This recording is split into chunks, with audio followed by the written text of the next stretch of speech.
Globalism is just the present political struggle we face. Its origin is entirely spiritual. Globalism is the physical manifestation of a spiritual battle. Understanding how to connect the day in and day out news items requires spiritual discernment. It requires a good base of knowledge, a heart oriented to God, and shrewd wisdom weathered by the knowledge that we are enmeshed in a giant struggle for souls. On the Preston Bates Show, we're going to look at hard news through a spiritual lens. We'll show you how the battles on earth connect to those in the heavens. We'll weave in suppressed history and hidden truths to help you make sense of news items as they break. This show should not only inform you, but it should raise your consciousness, raise your gaze, and increase your agency. I want to see you break free from the bonds of fear and overwhelm and reclaim your birthright inheritance as a child of God, sovereign in yourself and totally capable of navigating the world with knowledge, wisdom, and peace. Our only orientation is to the truth, and the truth points to God and His messenger Christ. Hi, I'm Preston Bates. Welcome to the Preston Bates Show. If you want to break through the noise, put together the pieces, and see the world from a high view with less confusion, with more ease, and feel greater confidence as you go forth, that you are both informed with the truth and fact, then like, share, and subscribe. Imagine this. You're told the story of human history is a straight line. Primitive cave dwellers to farmers, to pharaohs, to us, with our iPhones and electric cars. Progress, they say. A nice tidy tale. But what if that story's a lie? What if the past wasn't primitive at all? What if it was so advanced it makes our tech look like child's play? And what if someone's been hiding the truth to keep you in the dark about who you really are? Let's talk about the Sphinx in Egypt. Edgar Cayce, the sleeping prophet, said it was built around 10,500 BC by refugees from Atlantis, a lost civilization with tech we can barely fathom. Cayce, who gave over 14,000 psychic readings for folks like Woodrow Wilson and Thomas Edison, described a lush Giza, a Nile valley teeming with life, where Atlanteans built the Sphinx and Great Pyramid with knowledge we've forgotten. He predicted a hall of records under the Sphinx's right paw, stuffed with proof of this ancient world waiting to be found. And get this, geologist Robert Shook backs him up. The Sphinx walls show water erosion, deep grooves from heavy rain that hasn't fallen in Egypt since before 10,000 BC. That's 7,500 years before the mainstream says the Sphinx was carved. Now enter Zawi Hawass, Egypt's archaeological gatekeeper. He insists the Sphinx was built in 2500 BC by Pharaoh Khafre. Case closed. No Atlantis, no advanced tech, just good old-fashioned Egyptian laborers. Hawass laughs off Cayce's timeline and Shook's evidence, calling it pseudoscience. But here's the kicker. Hawass's own career was partly funded by Cayce's foundation. Back in the 1970s, they paid for his digs, his surveys, looking for halls of records. And when those surveys hinted at cavities under the Sphinx, what did Hawass do? He shut it down. But it was nothing. He turned his back on the very people who gave him his start. Sounds like a guy protecting a narrative, not the truth. Why does this matter? Because controlling the past controls the present. If there was advanced technology 12,000 years ago, think Yonaguni's underwater monuments in Japan, Göbekli Tepe's 12,000-year-old temple in Turkey, or the Bimini Road off Cuba, then everything we're told about human history is wrong. And if that's wrong, what else are they lying about? The Department of Defense and intelligence agencies are obsessed with the UFO file. And it's not because they're stargazing. The UFO file, UAP, their shiny new item, is crawling with counterintelligence operatives. False whistleblowers like Lou Elizondo and David Grush, who the dark journalists say are puppeteered by ex-DoD insiders, pop up to muddy the waters. Why? Because advanced tech, whether it's from Atlantis or Alpha Centauri, threatens their grip on power. Ask yourself, why are professional liars, folks trained to deceive, handling UFO disclosure? Why the sudden push to rebrand UFOs as UAPs, as if a new acronym makes it less real? Dark journalist calls it a CIA operative, and he's not wrong. The same people who brought you pandemics and climate change as excuses for global control are now dangling the threat of scary alien invasion. Global problems, global solutions, right? Except the solution is always more control, less freedom. If advanced tech existed, whether it's buried under the Sphinx or buzzing our Navy ships, why isn't it shared with us? Why is it locked away in black projects, privatized, compartmentalized? Here's the theory. It's not just about tech. It's about a breakaway civilization. A clique of elites chasing transhumanism, eugenics, what they call Promethean fire, godlike power without God. They want you ignorant, cut off from your spiritual heritage, blind to the fact that we're part of a larger cosmic battle.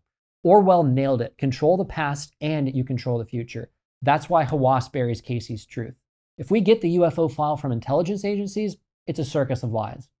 Remember this, professional liars don't want you to connect the dots.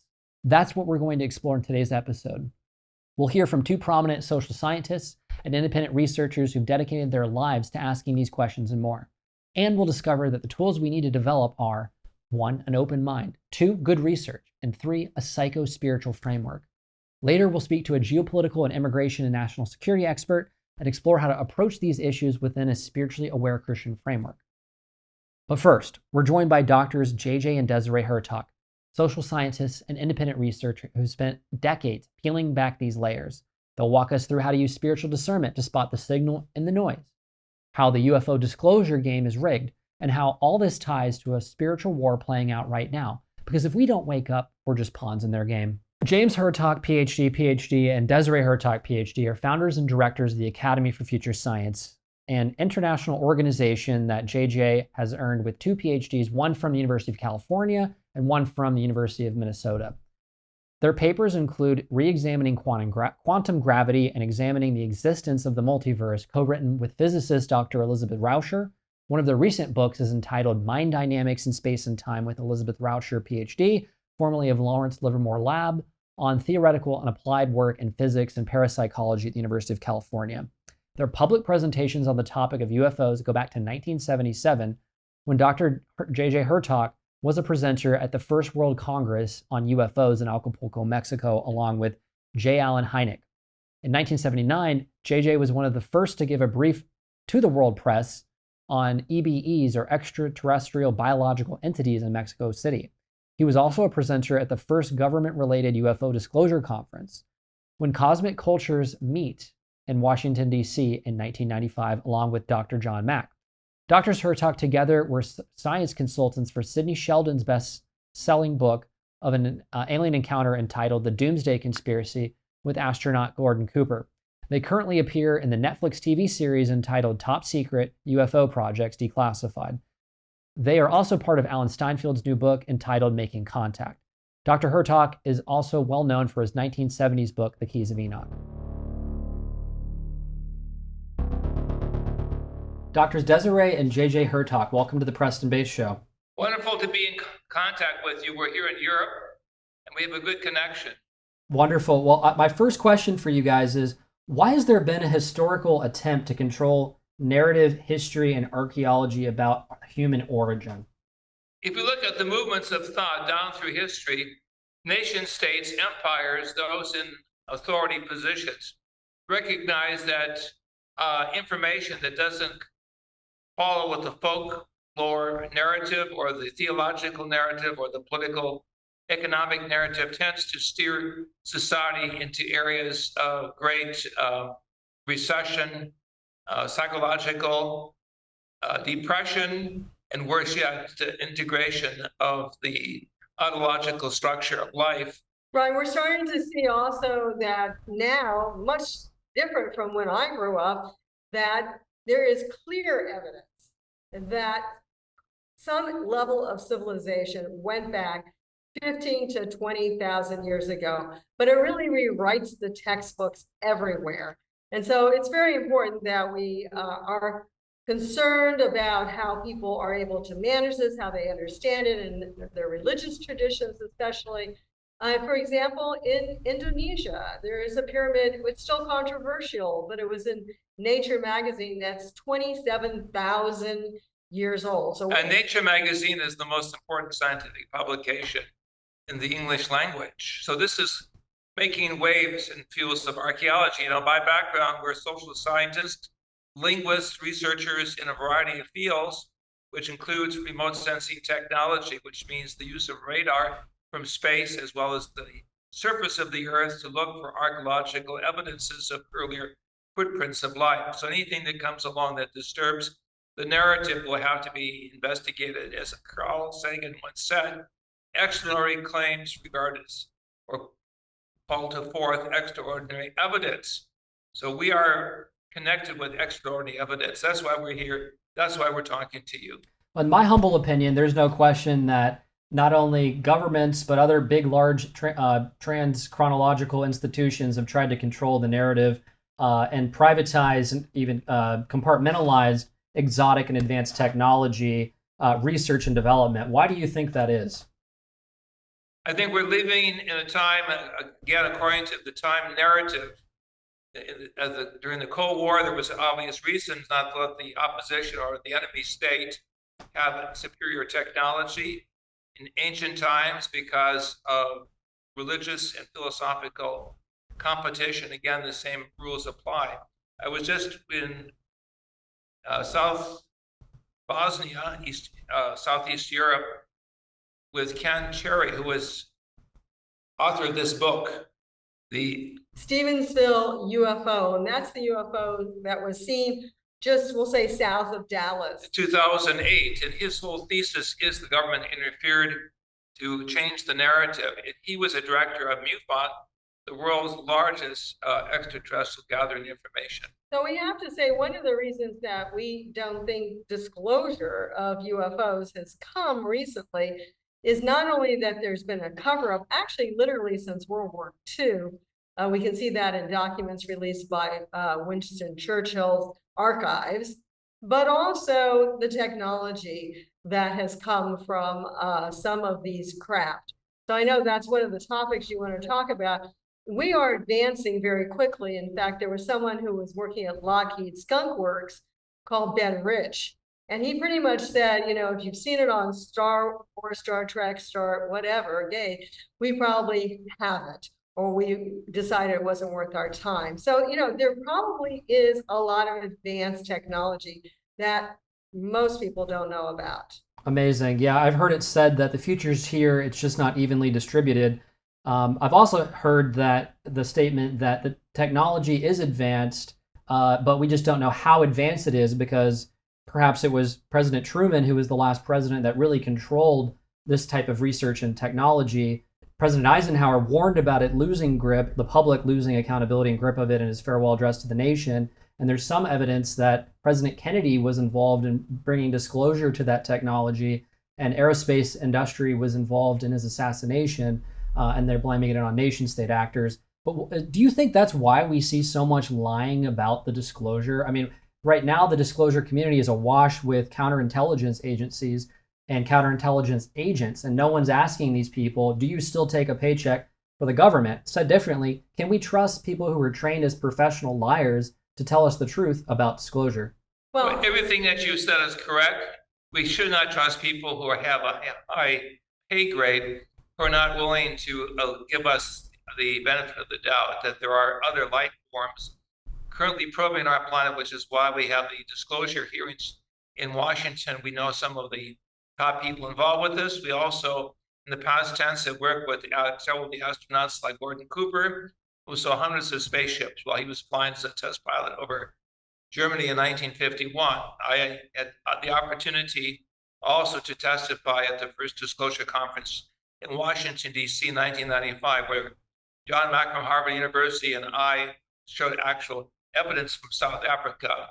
Showing here a picture from a magazine published in Germany called 2000, that shows young children at schoolhouse called Ariel who saw extraterrestrial life forms. So this could be psychologically jarring or psychologically and sociologically upsetting to parents of these children. So you could see why, as the lesser of the two evils, some of the agencies or government authorities would want to push back this type of information. Right. So Philip Corso supposedly was working with the back engineering project, and he talked about many different technologies that we did get from both down craft and also craft that was gifted to us.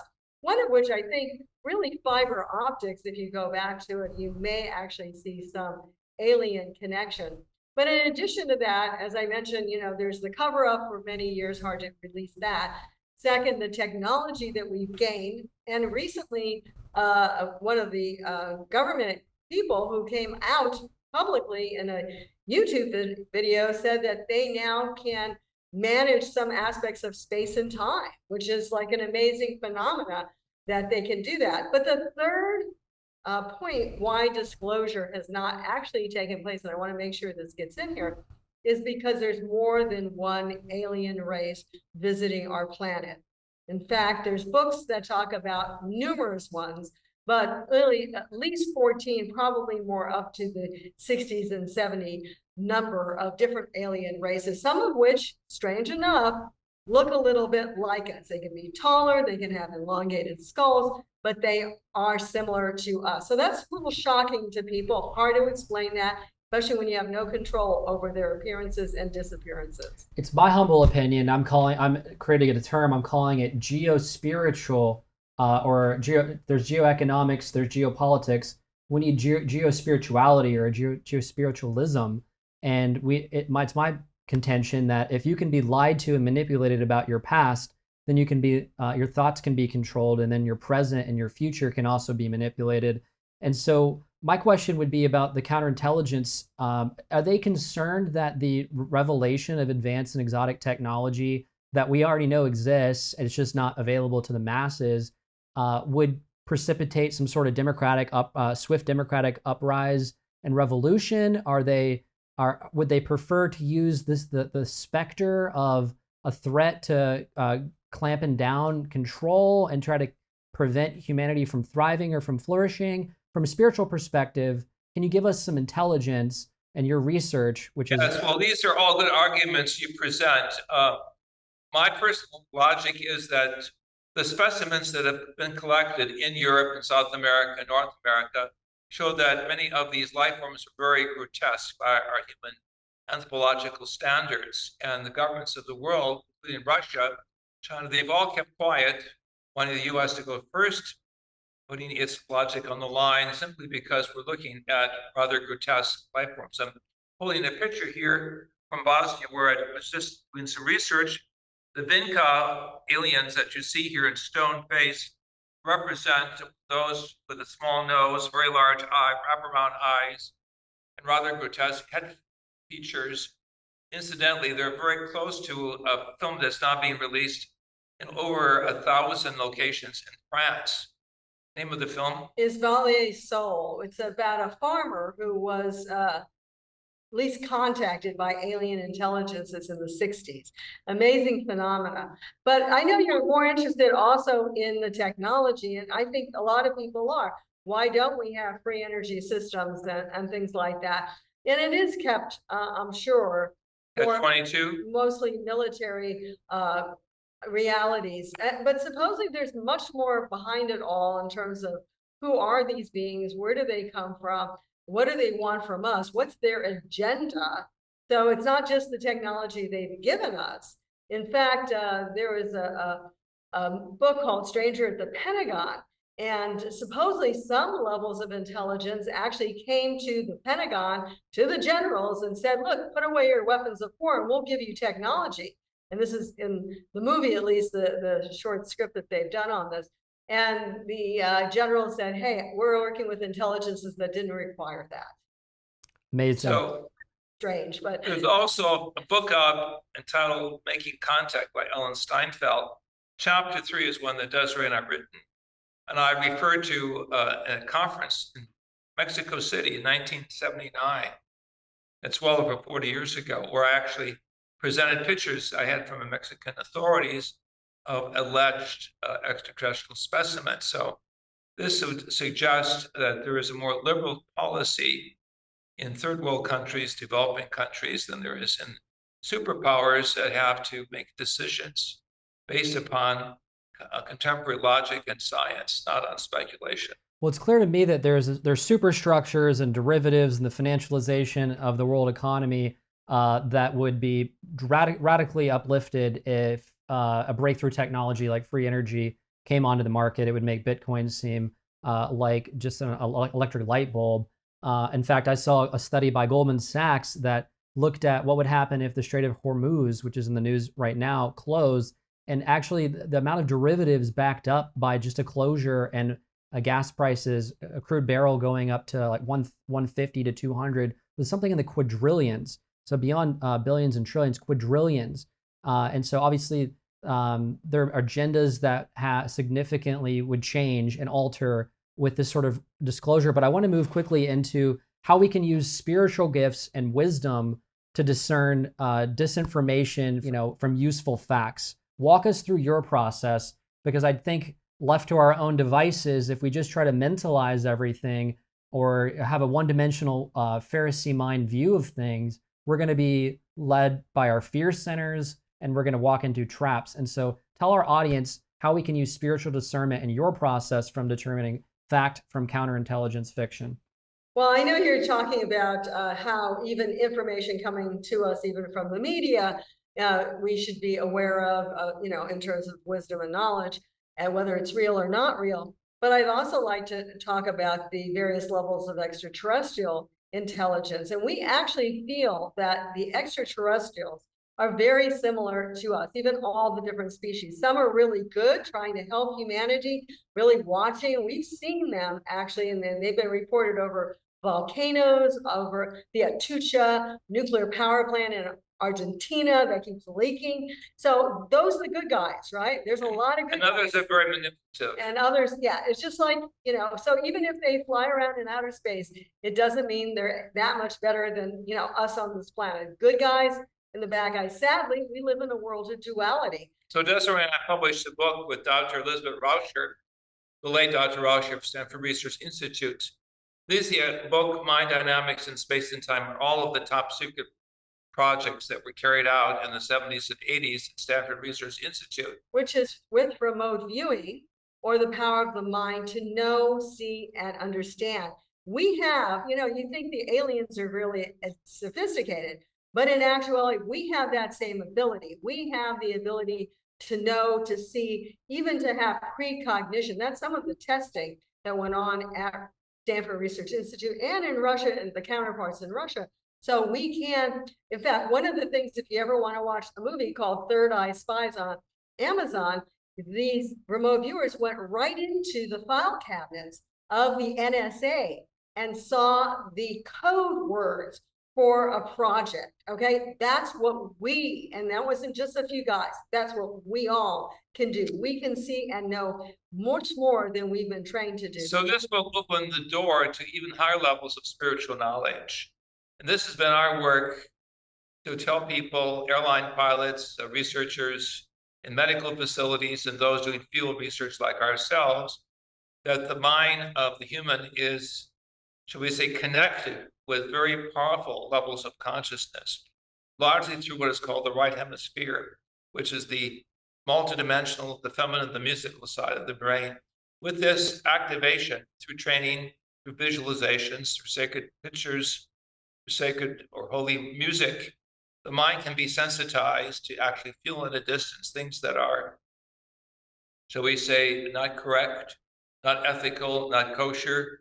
And this has been really the strategy of mystical teachings down through the ages. Churches, synagogues, temples, even Sufi masters know that the use of sacred language, the names of God, act as a protective vibratory field so that one is not entrapped by these negative thoughts. In fact, Desiree and I have published several linguistic texts. The most recent one is called Salvator Mundi, which means Savior of the Earth, the 76 names of Christ in the context of the Greek, the Hebrew, the Aramaic titles that he was given to share with his disciples. This has been a very effective book in preparing people to walk through scorpions and to realize that the negatives do not have empowerment over the human mind if that mind is spiritually attuned to the Holy Spirit. Amazing. And I just have to say that people have had near-death experiences and have seen the other side and come back. They often say, what's going on in this reality is all up to us on one level, but we're being influenced by energies from other levels of reality. So the more we can maintain a positive outlook, that we can get fear behind us and really grasp who we are, the better we can move forward in terms of understanding and consciously connecting. And we believe, and we've written about this, that there are extraterrestrial levels of intelligence.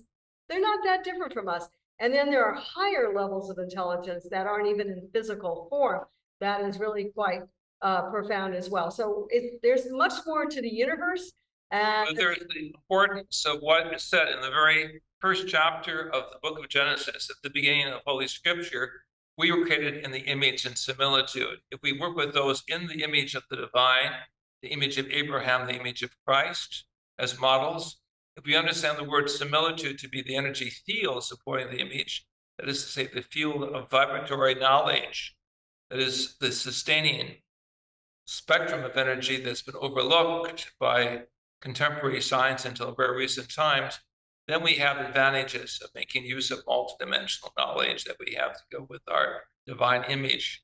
We work with counterparts. Just really quickly to like interject, us, like us and respect us. I've been a student of yours for a number of years and found your material over 12 years ago, and found it to be extremely helpful.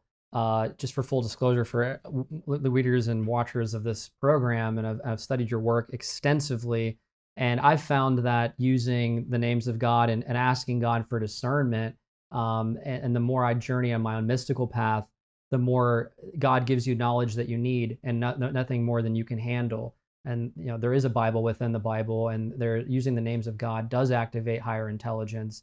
But help us, for someone who's maybe just beginning or finds this discussion to be too Latinate or maybe over their head, give us and just a couple sentences, a very short, concise, and practical strategy they can use to discern fact from fiction when they're sifting through a cacophony of digital news and disinformation on a daily basis. Is it tuning into their heart center? Is it a meditation? Is it a prayer? What would you offer someone who wants to know, has the love of God and love of Christ in their heart, but also is concerned, is confused? What would you tell that person? Well, I just want to say that there was a recent House of Representatives hearing in November of 2024, and Representative Ana Paulina Luna from the area of Clearwater, Florida, was talking about a lot of the stuff, and then she goes, but how come if people are religious, a lot of times the UFOs disappear? So, I mean, she even said that, which is, an amazing phenomenon. So really, it's what we represent, who we feel we are. If we know we have the ability to be really divine humans, to be positive, to do prayer. This is what a lot of things have come out. We just came back recently from Medjugorje, and the main message always is do more prayer and do more compassion, and understand the power that we all have by doing that. We literally can change our reality. And folks, this sounds... Go ahead. Sorry. Go ahead. The Lord's Prayer, for example, can be uttered in the ancient Hebrew. It is more powerful. It can be used several times in the English a day to empower body, mind, and spirit. We have on our website, Keys of Enoch, a plethora of music cassettes that can be freely downloaded with the names of God as they were originally used by the disciples of Christ in the Greek, in the Aramaic, and Hebrew. It's an easy course of an answer that's given to us to know the names of God, but also to understand what King David wrote in Psalm 122, in the Old Testament book of Psalms. He said, I was happy when they said unto me, let us go into the house of the Lord. That house is the Holy Spirit of our heart, our body, our consciousness. And so the easy answer is to understand why you're in this form, why you have this face, why you have a heart of compassion, love, if you want to use it, and work with the basic common sense, returning happiness and avoiding negative thoughts, trying to be as positive as you can every day, be part of that 2% of humanity that thinks positive all the time, and enrich yourself with deep prayer, with sacred music. Again, we work with some of the top composers, musicians. Even Carlos Santana shifted from drug music to spiritual music when he read the Keys of Enoch, one of our books. So go to our website, keysofenoch.org. Or futurescience.org.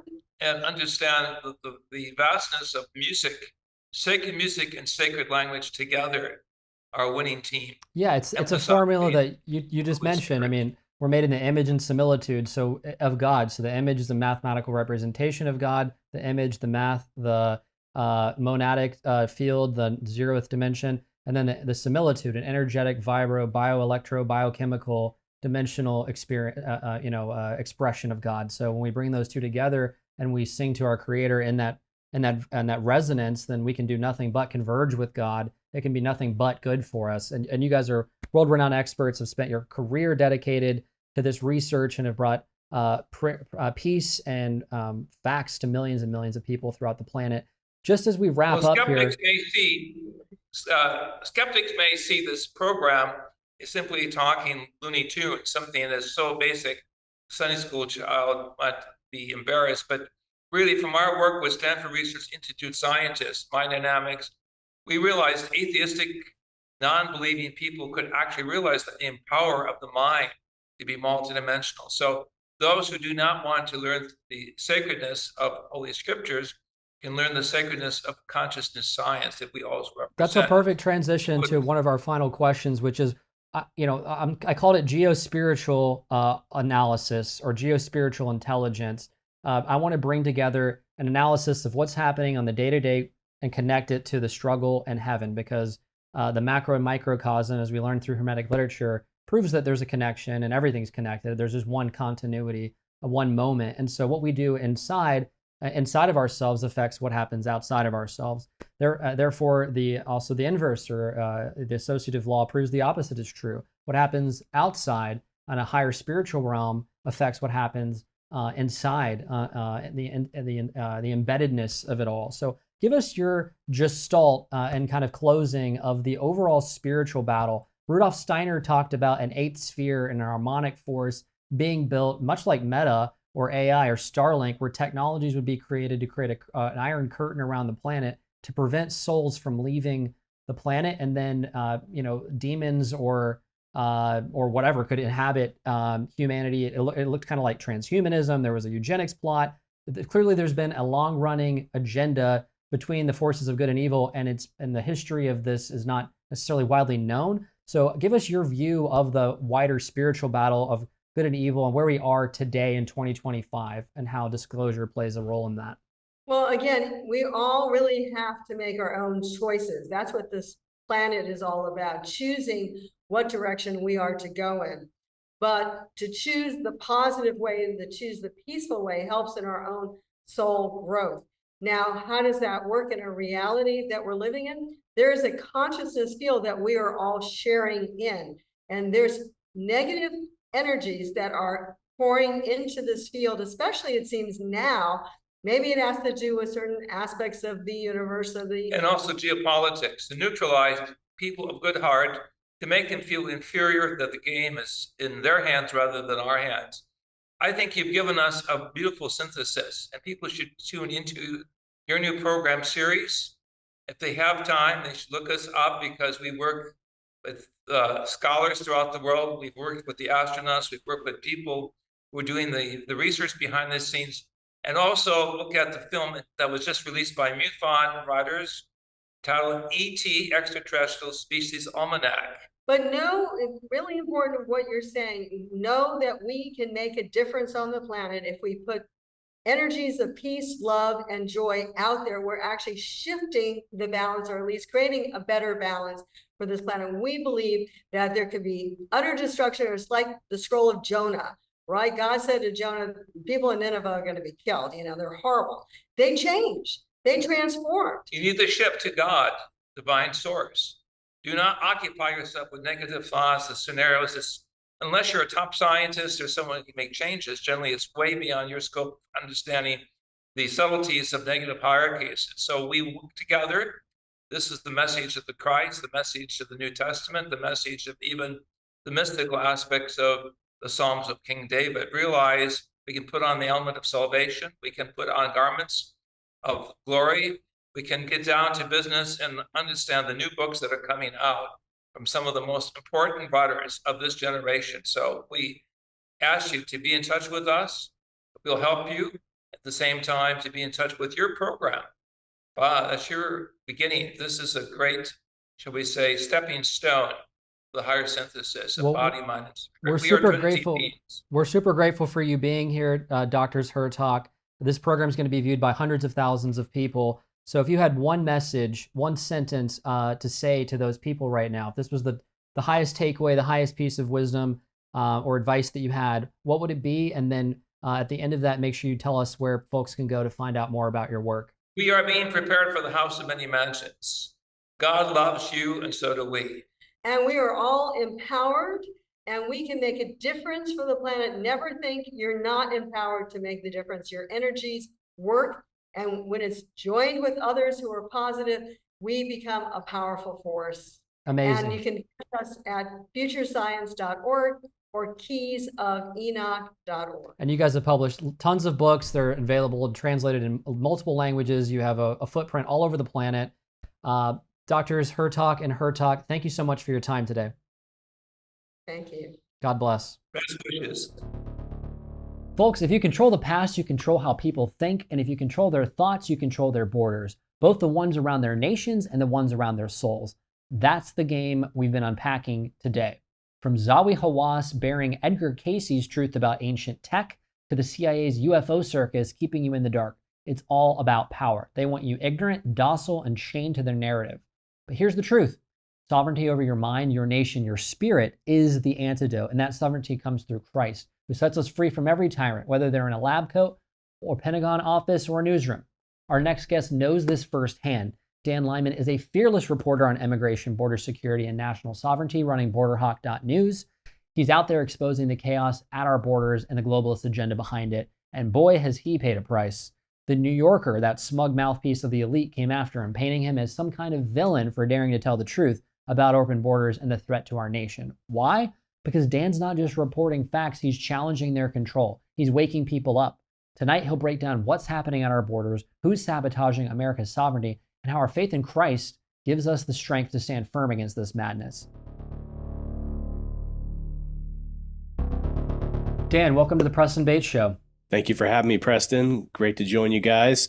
Hope you're staying cool enough over there across the pond. It sounds like it's about as hot as Florida. Maybe not quite as hot, but we're doing the best we can over here. Why don't you give us an overview about what's happened in immigration and border security since Trump took office? Sure.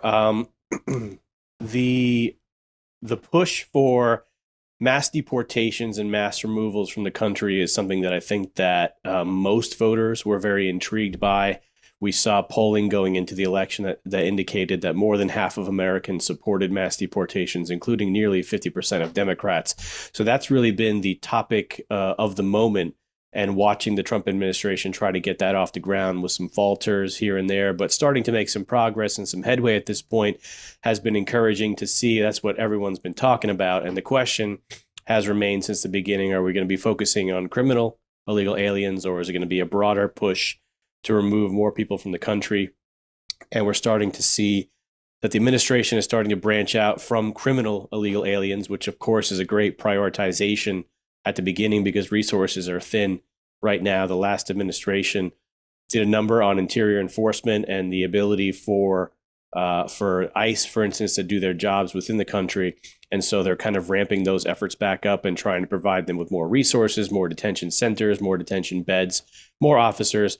And so we're starting to see they're hitting their stride now. It's going to require much more increase in the effort, but at this point, deportations are at between 1,100 and 1,200 a day, according to the latest data.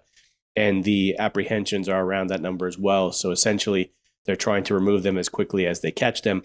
The real success has been actually shutting down illegal traffic at the borders. And so last month, we saw that 0 illegal aliens were caught and released into the U.S. as opposed to 61,000 the prior year during the Biden administration. And that, of course, is catch and release. And in the first days of the Trump administration, those numbers dropped significantly down to the low 20s, sometimes in the teens. And the only exceptions that were made were for illegal aliens who had crossed the border and were having a medical emergency or were needed, for instance, in a criminal case to testify.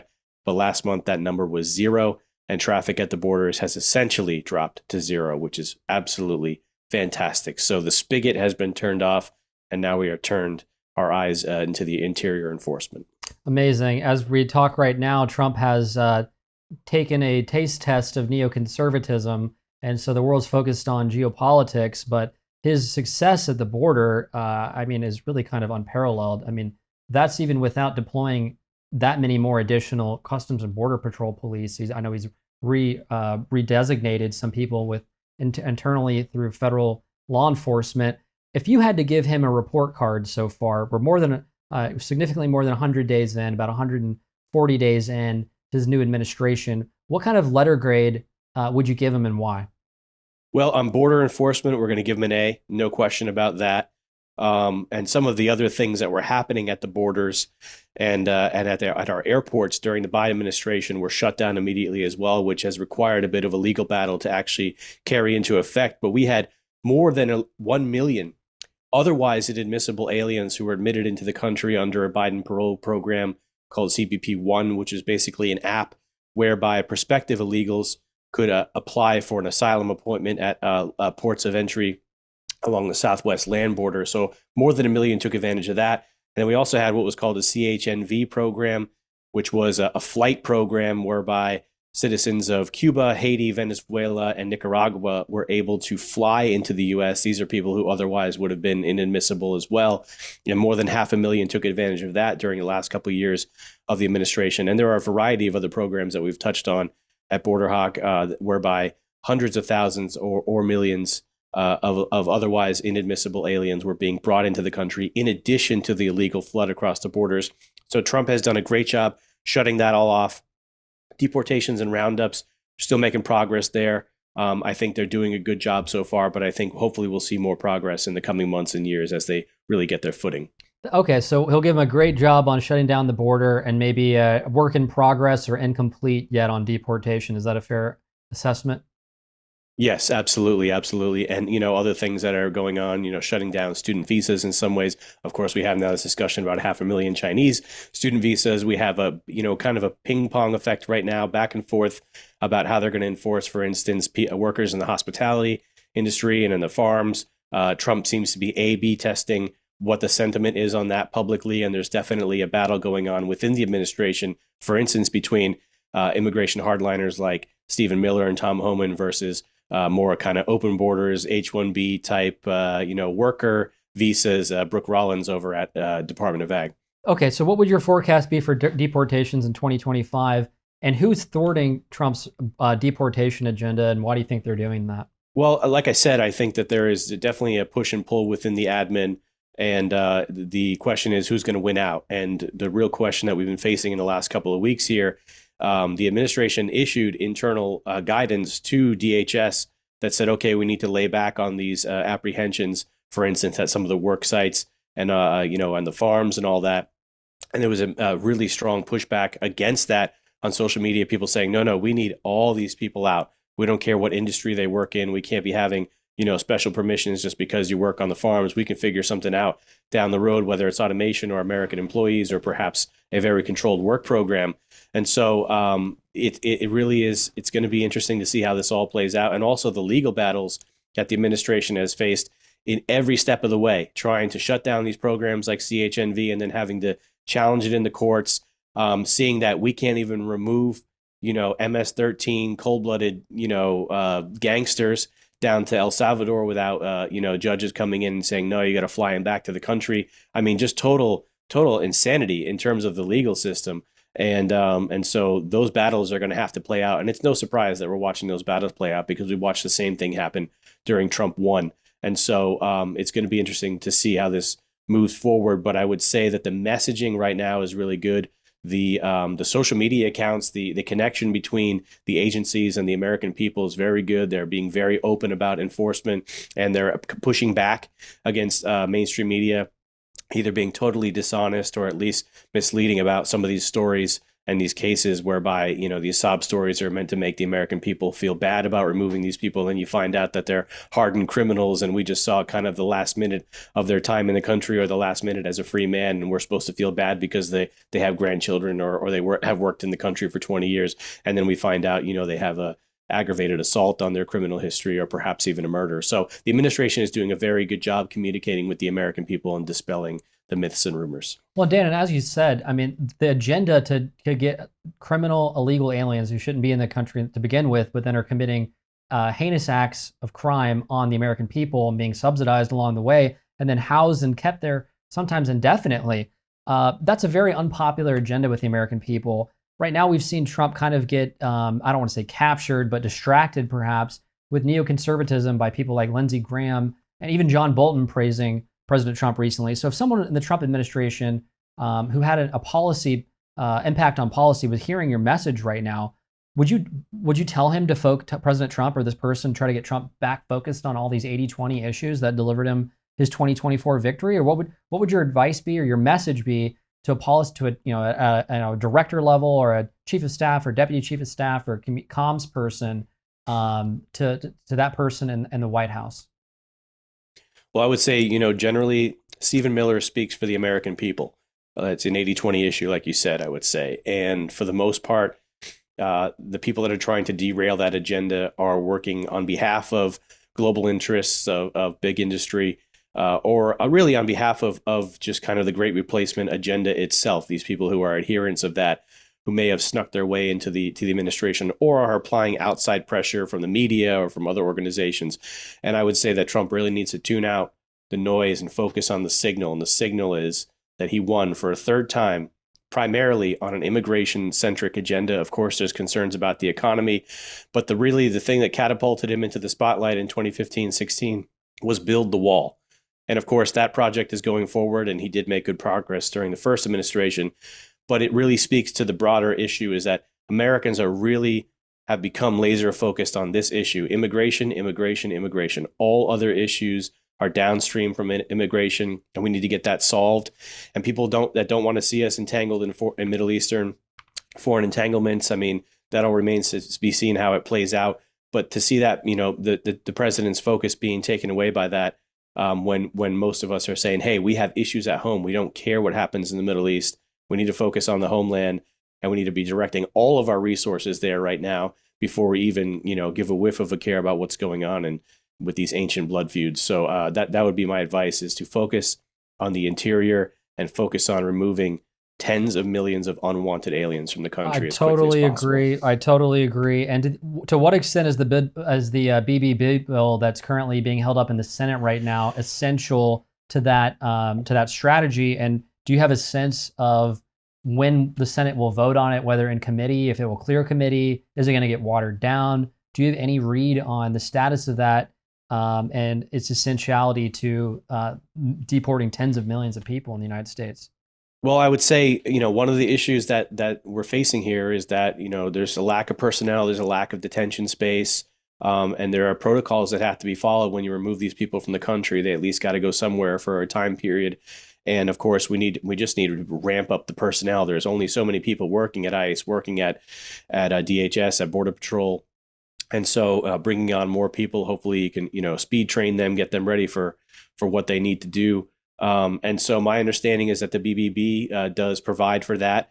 And for all its faults, I don't like these pork-filled bills, but the one thing that I'm really concerned about is border security and border enforcement and immigration enforcement. And all of the border hawks out there, including Stephen Miller, say it is absolutely crucial to get this thing passed as soon as possible to free up the resources that we need to, enforce all these things across the board. And, I was reminded that back during Trump's first administration, when he was running, he was saying we could build a border wall for approximately $20 billion. He thought he could get it done for.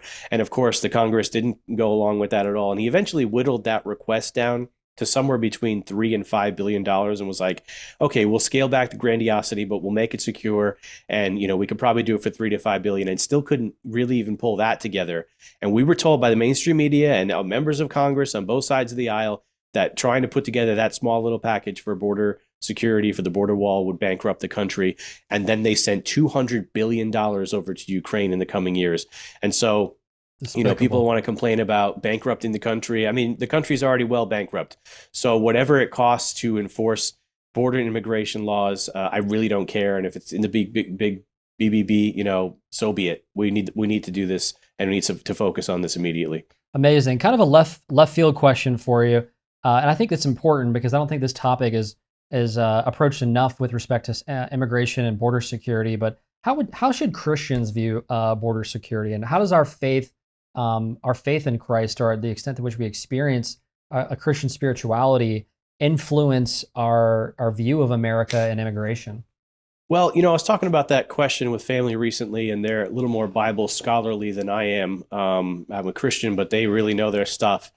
And, they mentioned, of course, there were many examples throughout the Bible in the Old Testament where there are very defined nations, defined tribes within the nations, and that very often these nations were not, and these tribes were not meant to commingle. That's kind of how God designed society in many ways.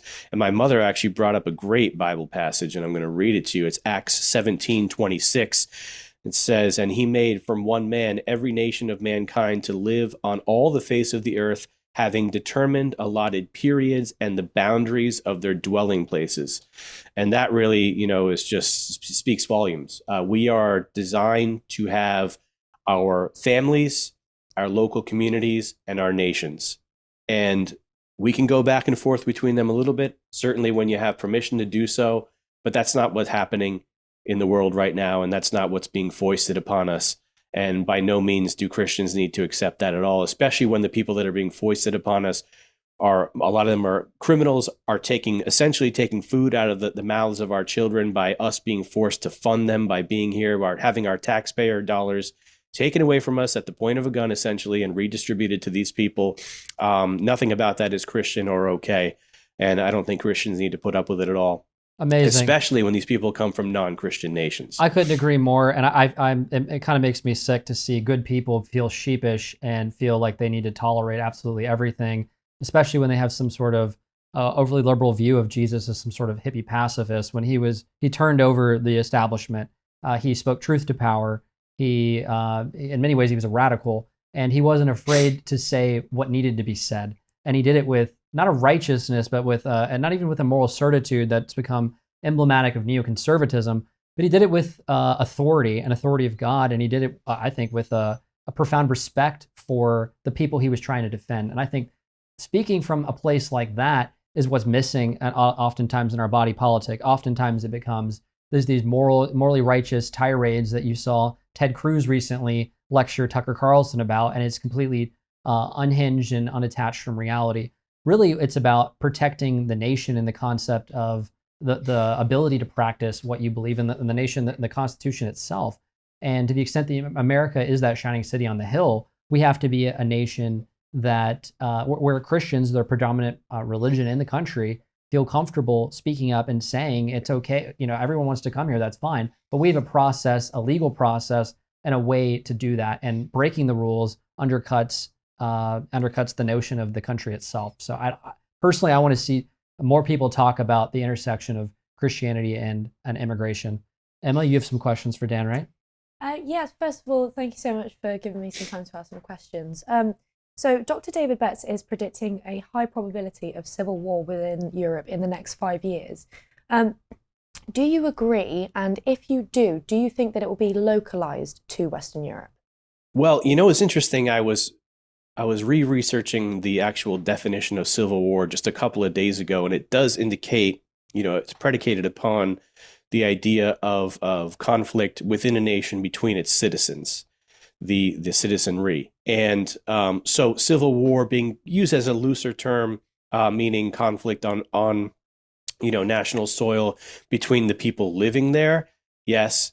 But I don't think that it's going to necessarily be between the people living there and the people living, that are people that are from there, unless you look at it as an uprising amongst the citizenry against the authorities, which we're seeing in Ireland, for example. But I've been covering European politics and immigration issues for many years, and I am of the opinion that a country like France is already in a low level state of civil war, and in some ways the UK is too. We're seeing flashpoints.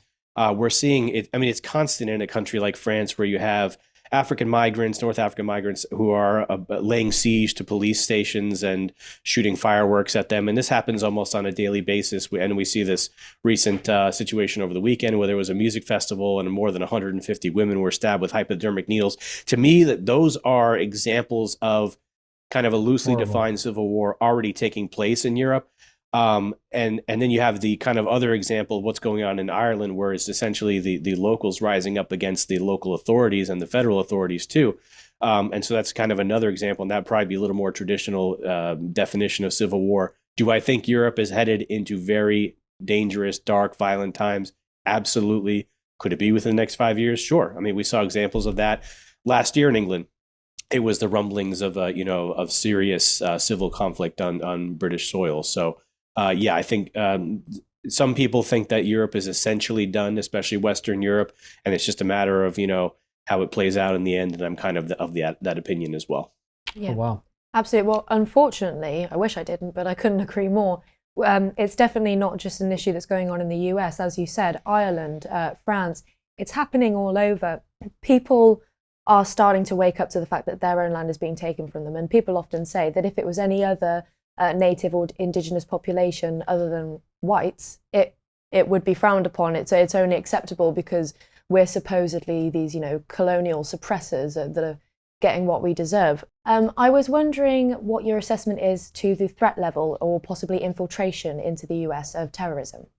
I think it's definitely possible. I mean, it's probably likely at this point. We have no idea who came across that border during the Biden years. I remember one of the statistics was something like around 50,000 special interest aliens entered in approximately like an 8-month period. And so special interest aliens, most of them were Chinese, but they also come from enemy countries to the U.S., some of them Iranian or Jordanian or Afghan. And so, plenty of people came in that very well could have connections to terrorist organizations. And I think that it's likely that they have. But I'd be kind of surprised if many of these, whether they're cells or whatever they are within the U.S. are already being monitored by, DHS or the FBI, whatnot. And so have we seen plenty of false flag type operations on U.S. soil carried out by people like this? Yes, absolutely. What I'm a little more concerned about would be perhaps kind of one of these lone wolves, these lone wolf attacks that we see. They call them lone wolf. Of course, we know they belong to broader ideologies, but just a bunch of those. And what we saw right after the bombing in Iran, we saw someone crash into a Christian church just hours later in Michigan and open fire on people there. And it wasn't openly that it was, some Islamic terrorist, but I think that, in reaction to what the government is doing, we see this even in California right now, in reaction to immigration law enforcement, we're seeing different kinds of terrorists rising up, domestic terrorists or foreign enemy combatants from, say, Mexico, who are, for instance, over the weekend, destroyed Border Patrol vehicles. They rammed Border Patrol vehicles, slashed the tires, mobs attacked the agents afterwards. So I think that in the traditional sense of like, do we have, jihad groups operating in the US? Probably. But we have a rise of domestic terrorism right now with Antifa in Portland. I mean, it's just a whole different groups all across the country that are rising up in response to the Trump administration. And what are in your opinion, what are the greatest threats to liberty in 2025? And is that one of them? Sure. I think that as we see this domestic insurrection starting to really unfold, it's really going to be interesting to see how the government reacts to that. Are going to react with a really focused crackdown on these types of people, or are we going to see kind of a broader crackdown on the American public like we saw post 9/11? I was just reminded, I just flew from Montana through Minneapolis down to Florida, and my departure and arrival airports were pretty cool. But coming through Minneapolis, it was like being in a meme. The first person I saw stepping off the plane was an African woman in full Islamic garb, and most of the employees that I saw were all Muslims from Africa. And you say, we go through all this nonsense now when we're trying to fly, we're getting, the shoes taken off, getting patted down or molested by TSA agents, all because supposedly Islamic terrorists committed 9/11 and, and led to this new kind of panopticon of domestic surveillance on American citizens. Meanwhile, these same people supposedly who committed, the same group, they're all working in sensitive areas of our airports. So we had all these liberties stripped from us in response to 9/11, but then we're watching the same people flood into the sensitive areas of our airport. So the way the government responds to the growing insurrection is going to be very interesting, in my opinion. People often wonder what the wider agenda is with the floods of immigrants that are coming into our country, both legal and illegal. Your point about basically being molested by TSA agents shows just how surveyed we are. Do you think that there is a correlation between those things in this is deliberate in order to survey us more and have us agree to be surveyed? I guess to a degree. I think that the real agenda is broader or deeper having tens of millions of illegals brought into the country, refugees, CHNV, whatever you want to call them, tens of millions of aliens brought into the country by the Biden regime and prior regimes as well, is deeper than just garnering Democrat votes and accumulating more power. That's definitely part of the agenda, and it's very, it works for them. But I think what, the great replacement is what's happening, and it is the overwhelming of white Christian nations with totally alien populations who will do nothing to defend our liberties. As you asked, what is one of the biggest threats to liberty? It is having these people in our countries who have no concept of it, no appreciation for it, and no desire to defend it, and really are going to be used as a battering ram against us in order to strip those liberties from us progressively. And so that probably would be, one of the biggest threats to liberty in the years to come, is being inundated with people who don't care about liberty. And as we see, for instance, in the New York mayoral race, you have a full-blown Islamic communist that is running there and has huge support. We're going to find out this week just how much. But these are the kind of people that are rising to power in our country. We're finding out we have a government full of illegal aliens and people who shouldn't be holding office. And so these are some of the bigger threats to liberty, going back to your question prior. Yeah, we're having some similar issues with councillors in the UK at the moment with the recent grooming gang scandal. We're finding affiliations and connections all over the place. So the corruption runs deep, for sure. Could you tell us a little bit about BorderHawk and the impact that it's had regarding this topic? Yeah, sure. So we started BorderHawk as an educational resource. We saw that at the time back in 2020, this was during actually the end of the first Trump administration, that there just wasn't anywhere for people to go to really get an idea of what was going on in immigration news. One example of that is you might hear, especially we're hearing a lot about this lately, actually, Maryland man, rounded up by ICE, blah, blah, blah. And then you find out that Maryland man is actually a Salvadoran MS-13 gang member. Well, that has been going on in local media reports for years. You hear, maybe it's in the UK, you hear Birmingham man, but then you see the picture and you're like, this guy's from Afghanistan. So what we started doing very early on was extracting these little nuggets of information and repackaging stories in order to present them to the public in one place, one website where they could come and see everything that was going on in immigration in their country as well as abroad, and just kind of get a picture of how much they were being impacted, whether good or bad, for the most part bad. And from there, we evolved into a full-blown media outlet, and we've done a ton of reporting down at the border. We have just great reporters, especially my brother Wid, but also some based in Mexico. And now we have Preston helping us out in Europe. We're really doing our best to produce as much exclusive content as we can, and some of it has been really bombshell stuff. In the past couple of years, we exposed the Biden administration actually lifting up some of the border fencing that Texas had laid there in order to allow illegals into the country. We recently participated in reporting that helped get a New Mexico judge arrested for harboring illegals there, apparently. So we've been really making an impact. And now we have a White House press pass, and we're in the White House as well. So we're growing, and we're hoping to keep growing. I mean, Dan, you're being a little humble. That reporting you did on the New Mexico judge, I mean, you forced him to basically resign. And now is he being prosecuted? What's the status of that? Well, actually, he resigned, and no one talked about it. No one dug into the story. And we had a source on the ground down in Las Cruces who actually knew what had happened. And he had resigned shortly after his house got raided with a bunch of apparently Tren de Aragua gang members living there, and actually using some of his firearms, apparently, or being given firearms. That still remains a little unclear. And nobody talked about it for a month. And then we found out this whole story. So we said, hey, let's break this thing open, because we got videos from the social media accounts and photos. And we were the first to really break this thing wide open. And all of a sudden, it was picked up all across the board, even on Fox News. We were the first to really break this story.